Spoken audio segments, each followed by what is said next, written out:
Alhamdulillah hari ini bersempena bulan Ramadan pada 14.3 2025 FICIPM mengadakan majlis berbuka puasa perdana.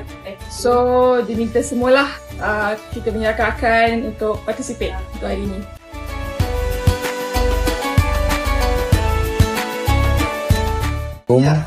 Saya hari ini jadi baca doa. Harapnya berjayalah majlis petang.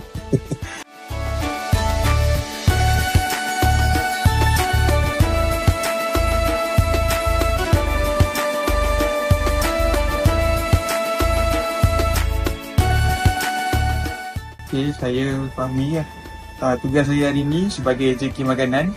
So saya akan jaga kambing lah. Ada 2 ekor je. Sama cepat dia dapat lah.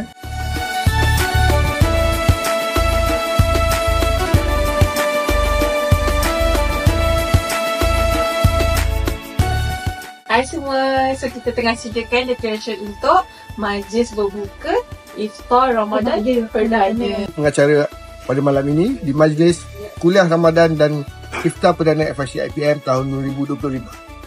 Jumpa anda malam ini. Terbaik. Hai, saya Mia. Jumpa malam ni.